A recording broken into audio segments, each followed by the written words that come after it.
Capítulo 1. ¿Qué es la permacultura y por qué es mucho más que agricultura? Cuando uno se topa por primera vez con la palabra permacultura, es fácil suponer que se trata de una especie de agricultura ecológica o una técnica de cultivo alternativo. Pero si uno se queda en esa primera impresión, se pierde lo más profundo, lo más transformador de este camino. Porque la permacultura, en esencia, no trata solo de cultivar alimentos, trata de cultivar una forma de vida. El origen de la palabra y por qué importa el término permacultura fue acuñado en los años 70 por Bill Mollison y David Holmgren, dos australianos que no estaban buscando una nueva moda verde, sino una respuesta radical a una civilización que para ellos iba directo al colapso. La palabra proviene de Permanent Agriculture, pero luego se expandió a Permanent Culture, es decir, una cultura sostenible a largo plazo. ¿Por qué esto es importante? Porque si solo hablamos de agricultura, corremos el riesgo de reducir la permacultura a técnicas de siembra sin químicos. Pero si hablamos de cultura, hablamos de valores, de relaciones humanas, de arquitectura, de decisiones cotidianas, de todo lo que compone nuestra manera de vivir. Y ahí está la clave. ¿Por qué necesitamos la permacultura hoy? Imagina por un momento que ves tu ciudad desde arriba. Calles, cemento, luces, autos, supermercados, agua en tubos invisibles, comida en envases sellados. Todo llega por canales que no entendemos y que podrían detenerse mañana. ¿Qué haríamos? La permacultura surge como una respuesta a esa dependencia, a la desconexión con la tierra, con los ciclos naturales, con las consecuencias de nuestras acciones. Pero no desde el miedo, sino desde la creatividad. No es una vuelta nostálgica al pasado, sino un salto hacia un futuro donde vivir bien no signifique destruir el mundo para lograrlo. ¿Es esto para hippies o gente del campo? Una pregunta que escucho seguido. Y la respuesta es clara: no. La permacultura no es un estilo de vida exclusivo para quienes viven en zonas rurales, ni un club alternativo. Es un enfoque de diseño que cualquiera puede aplicar. En un balcón, en una escuela, en un barrio, en un parque urbano, en una oficina incluso. El corazón de la permacultura está en observar cómo funcionan los sistemas naturales, el bosque, el río, una colmena, y aprender de ellos para diseñar nuestras vidas. Diseñar con inteligencia ecológica. Los tres pilares éticos que lo sostienen todo. La permacultura se basa en tres principios éticos fundamentales, y entenderlos es como abrir la puerta al resto del universo permacultural. Cuidar la tierra. No es solo evitar contaminar, es regenerar, es sanar los ecosistemas, es entender que no somos dueños de la tierra, sino parte de ella. ¿Por qué es importante? Porque cuando perdemos a la tierra, lo perdemos todo. Cuidar a las personas. No se trata de altruismo, sino de comprender que la supervivencia y la felicidad humana dependen de comunidades sanas. Diseñamos sistemas donde todos puedan tener acceso a lo básico, sin explotar a nadie, repartir los excedentes y poner límites al consumo. En lugar de acaparar o competir, se trata de redistribuir y limitar para que todos tengan lo suficiente y el planeta no colapse. ¿Por qué? Porque el crecimiento infinito es imposible en un planeta finito. ¿Y qué es lo que realmente se diseña en permacultura? Lo primero que debemos entender es que la permacultura es un sistema de diseño. Así como un arquitecto diseña una casa, pensando en su estructura y funcionamiento, nosotros diseñamos entornos humanos sostenibles. Se diseña cómo fluye el agua en un terreno, dónde plantar qué cosa y por qué materiales se usan para construir y de dónde vienen, cómo se maneja la basura, o mejor dicho, cómo se evita, cómo se generan alimentos, energía, calor, cómo nos organizamos en comunidad, incluso cómo tomamos decisiones o resolvemos conflictos. La permacultura no te da una receta, te da una forma de pensar, de observar y actuar en consecuencia. Y eso es mucho más poderoso que cualquier técnica aislada.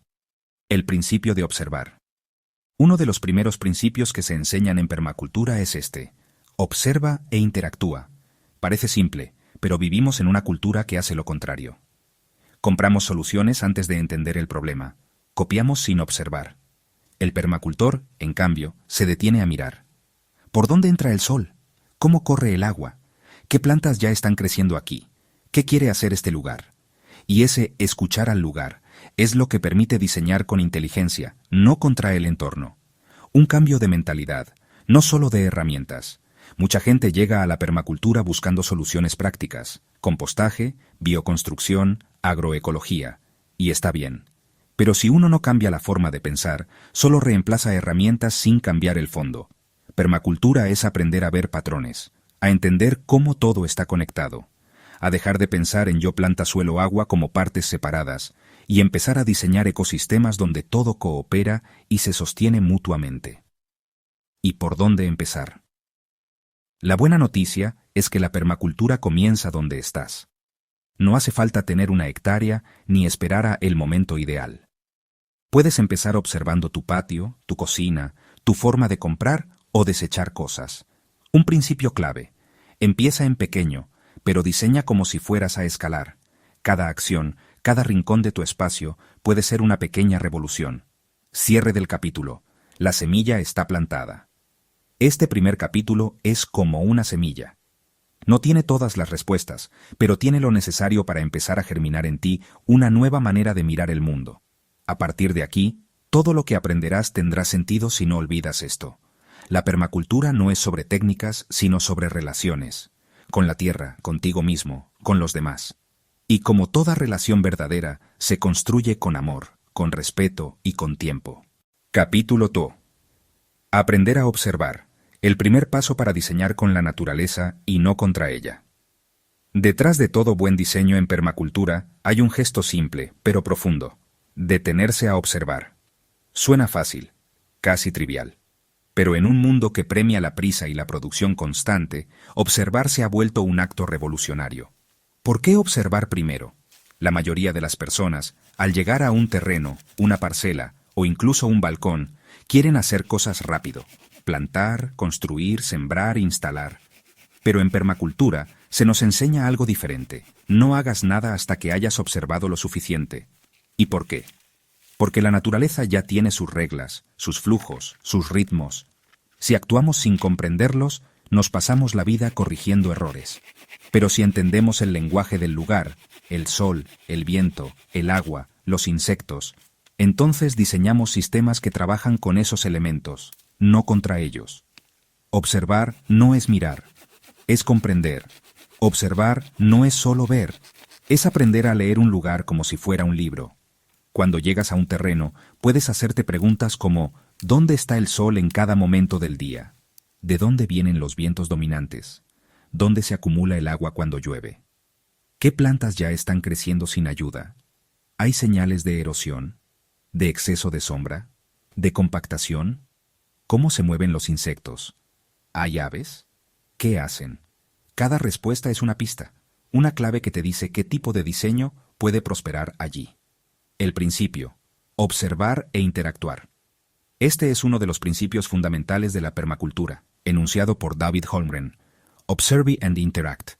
Significa que primero hay que aprender del lugar, y luego intervenir de manera cuidadosa y consciente. Cada acción es una forma de diálogo con el sistema. No se trata de imponer un diseño desde una idea ideal, sino de co-crear con el sitio. Por eso se dice que en permacultura el diseñador no manda, pregunta, escucha y responde. Herramientas para observar mejor. La observación en permacultura es profunda y multicapas. No es intuitiva al comienzo, por eso se usan herramientas para sistematizarla. Mapa base del sitio. Dibuja el terreno o el espacio que vas a observar. No necesitas ser arquitecto, basta con representar caminos, estructuras, árboles, desniveles, mapas de sol y sombra. Marca dónde da el sol a distintas horas y en distintas estaciones. Esto define qué plantas van dónde, y también dónde ubicar áreas de descanso o energía solar. Mapas de agua. ¿Dónde fluye el agua cuando llueve? ¿Hay escorrentías? ¿Dónde se encharca? ¿Dónde se infiltra bien? Zonificación inicial. Empieza a identificar dónde pasas más tiempo, dónde puedes poner un huerto, dónde hay más silencio, más viento, más tránsito. Registro fotográfico y cuaderno de campo. Toma fotos en diferentes horas y días. Anota patrones, fenómenos, cambios sutiles. La observación no es solo visual, incluye sonidos, olores, sensaciones. ¿Qué tipo de patrones buscamos? La naturaleza se repite en patrones porque son eficientes. Los patrones nos ayudan a entender cómo se organiza la vida, y copiarlos en nuestros diseños es parte esencial de la permacultura. Algunos patrones importantes que se observan en la naturaleza. Espirales, como en caracoles o remolinos, ideales para maximizar espacio en jardines. Ondas o meandros, como en ríos, eficaces para distribuir energía y agua. Ramificaciones, como raíces o venas, útiles para distribuir recursos desde un centro. Zonas de borde, donde se encuentran dos ecosistemas. Áreas de gran biodiversidad y productividad. Cuando observas un terreno, aprendes a ver estos patrones, y con ellos puedes diseñar estructuras vivas y eficientes. La importancia del tiempo en la observación. Una de las recomendaciones más conocidas en permacultura es: obsérvalo al menos un año antes de diseñar grandes intervenciones. Puede sonar exagerado, pero es profundamente sabio. Durante ese año puedes ver cómo cambian las estaciones, qué zonas se inundan o resecan, cuándo hay más o menos luz, cuáles plantas aparecen espontáneamente, dónde anidan ciertos animales. En una cultura que todo lo quiere para ayer, esperar se vuelve un acto radical de humildad y respeto hacia el entorno. Observar la cultura también es observar, y no solo se observa la tierra. También se observa la cultura del lugar, la comunidad humana. ¿Qué hábitos tienen las personas? ¿Qué recursos hay disponibles? ¿Qué se desperdicia? ¿Qué saberes locales existen? Diseñar sin observar esto es como plantar tomates sin saber que a nadie le gusta comerlos, o construir con barro en una comunidad que desprecia la tierra. La permacultura busca responder a un contexto vivo, no imponer un modelo muerto.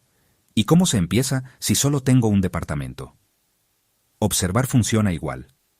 Puedes ver cuánta luz entra y en qué momento. Ver por dónde se escapa el calor o el frío, observar qué basura generas cada semana.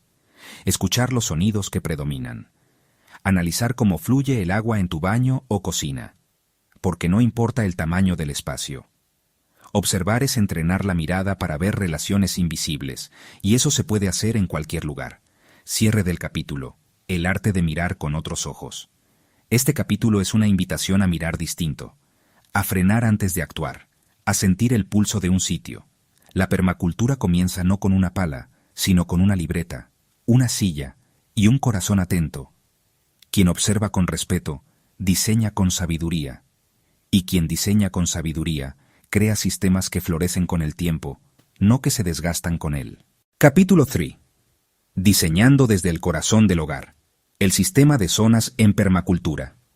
Diseñar en permacultura no es solo decidir dónde va el huerto o el gallinero. Es mucho más profundo que eso.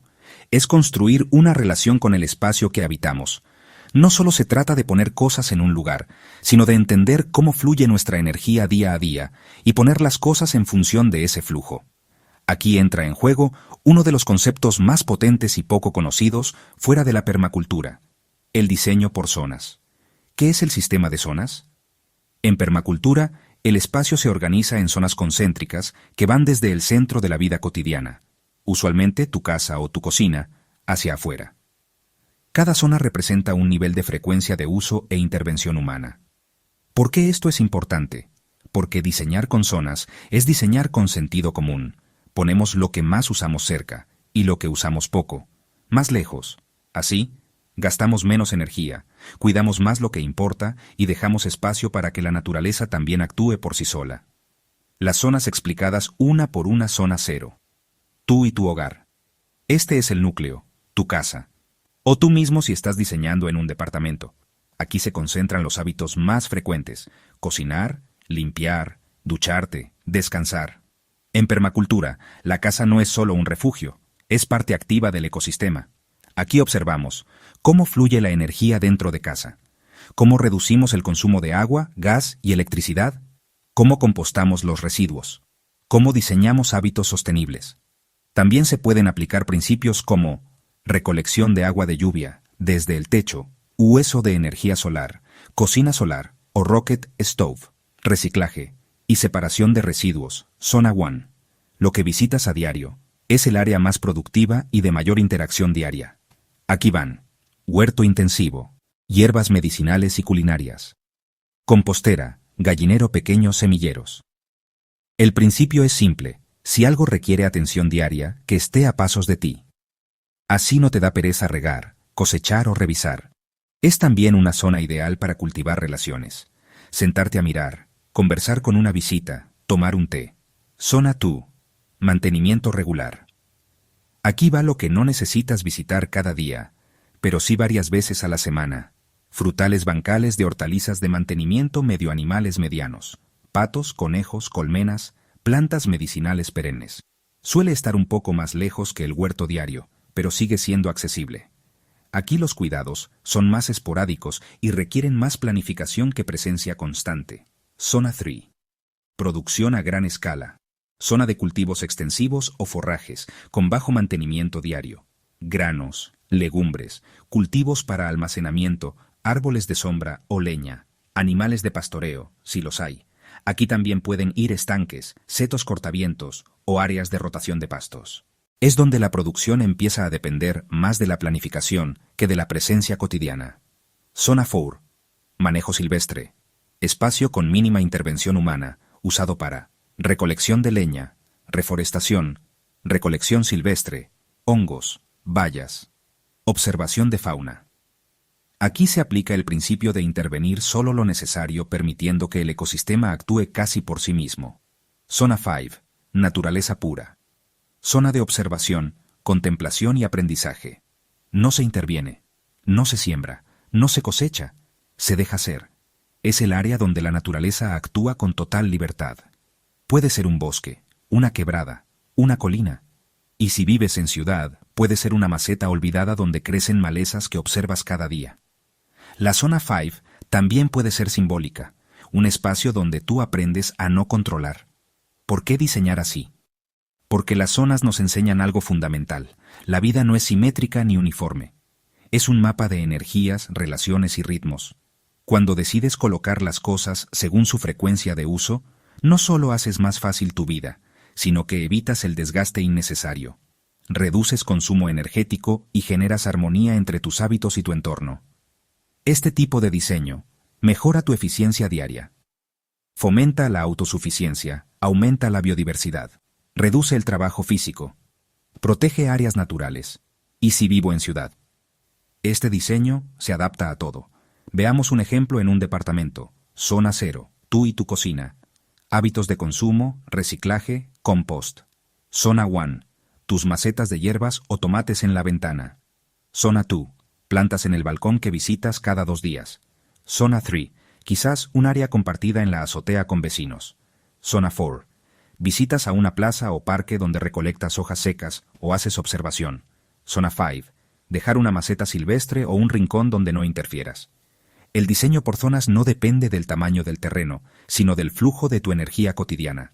Cierre del capítulo. Habitar es una forma de diseñar cada paso que das, cada acción que repites, cada decisión de poner una cosa aquí y no allá. Ya es diseño. Pero el diseño consciente transforma la rutina en una coreografía con la naturaleza.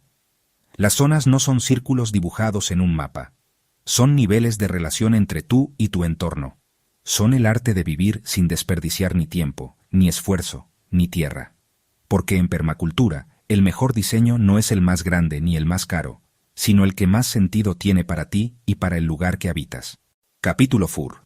El agua como aliada. Cosechar, conservar y devolver la vida gota a gota.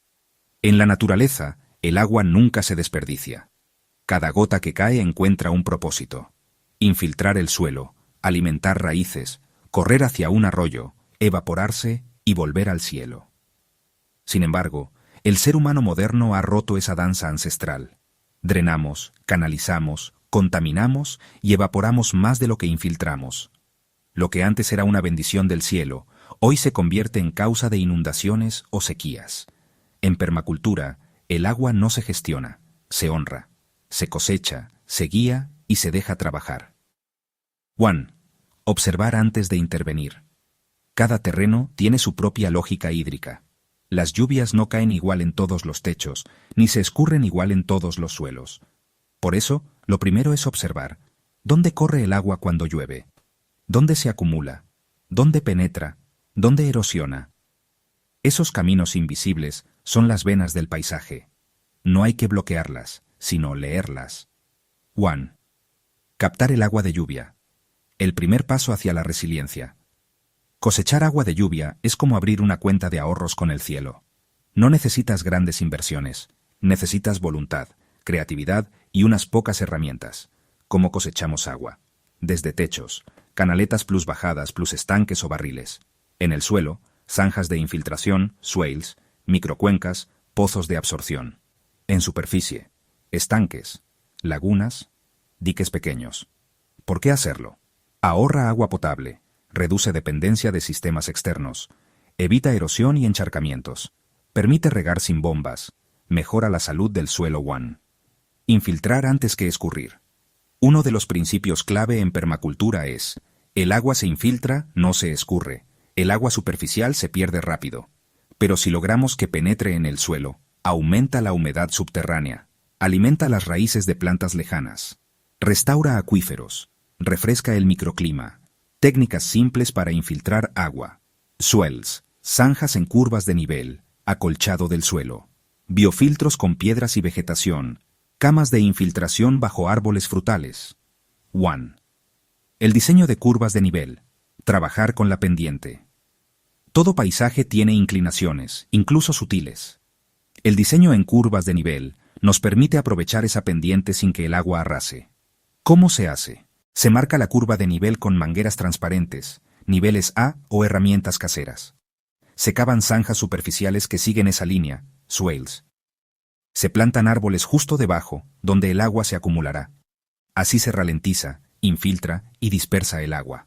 Una colina puede convertirse en una esponja viva, no en un canal de erosión. 1. Agua en el hogar, pequeñas acciones, grandes impactos. No todo ocurre en el campo. En casa también se puede trabajar con el agua de manera consciente. Recolectar agua de lavamanos o ducha para regar plantas. Usar dispositivos ahorradores en grifos y duchas. Evitar detergentes contaminantes.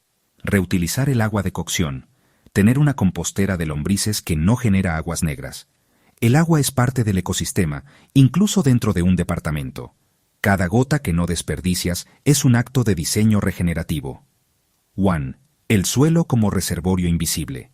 La mejor reserva de agua no es un estanque, ni un tanque. Es el suelo sano. Un suelo cubierto, rico en materia orgánica y vida microbiológica, puede retener hasta 20 veces más agua que un suelo desnudo o compactado. Es como comparar una esponja con un ladrillo. ¿Y cómo se logra?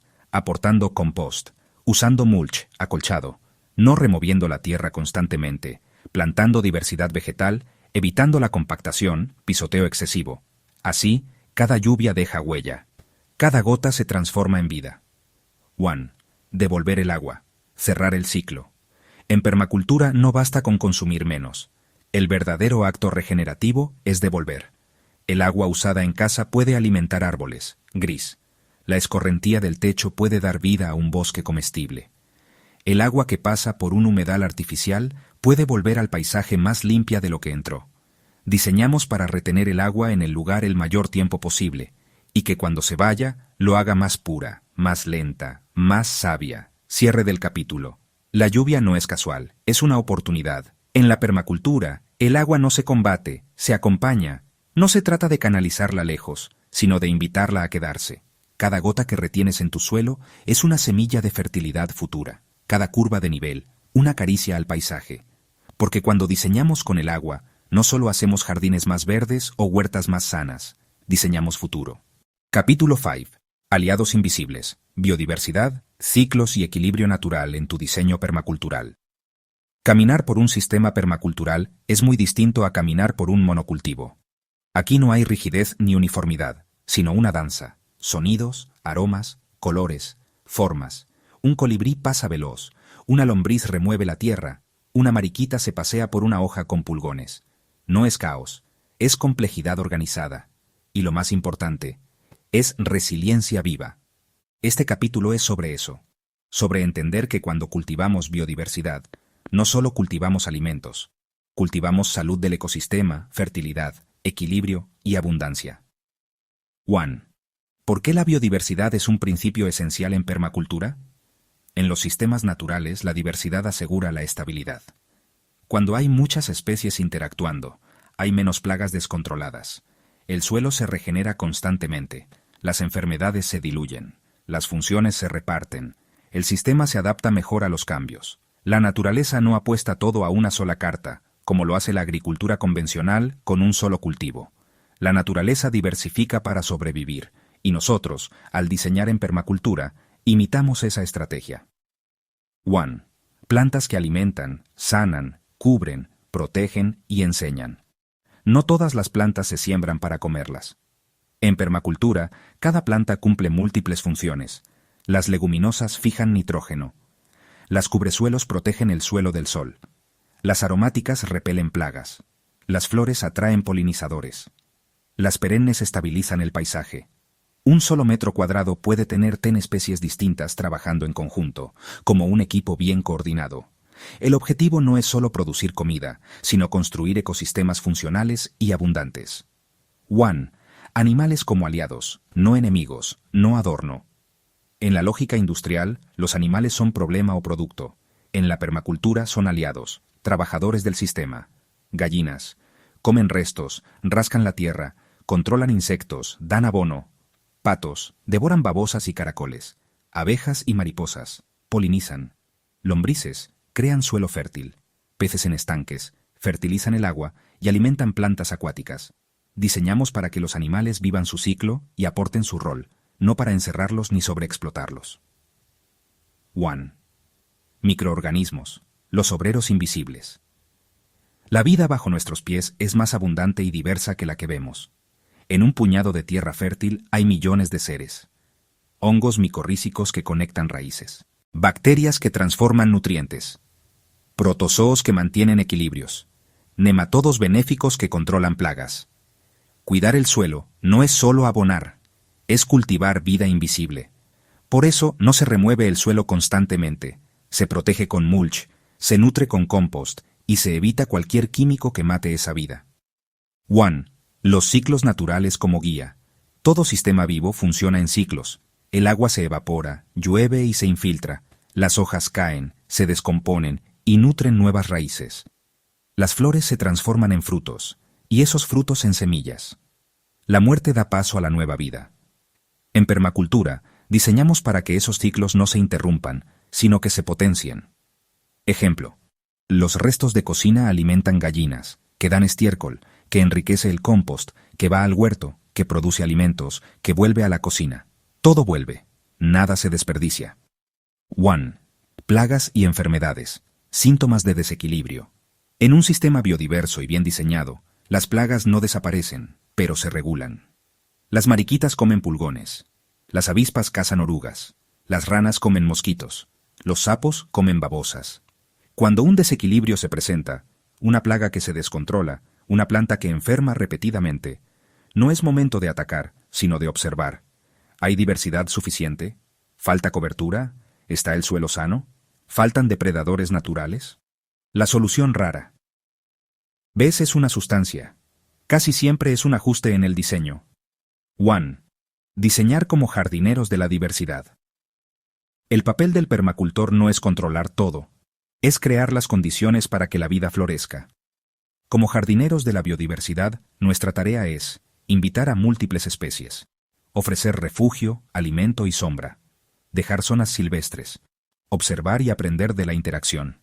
El equilibrio no se impone, se cultiva. Cierre del capítulo. Imitar la naturaleza no es copiar, es colaborar. Cuando diseñamos con biodiversidad, no estamos siendo verdes o naturales, estamos siendo estratégicos, inteligentes y humildes. Entendemos que la naturaleza no necesita que la salvemos, solo necesita que dejemos de impedirle hacer su trabajo, porque en cada lombriz, en cada abeja, en cada bacteria, hay una función esperando colaborar. Y cuando el sistema entero coopera, la abundancia deja de ser una meta, se convierte en el estado natural de las cosas.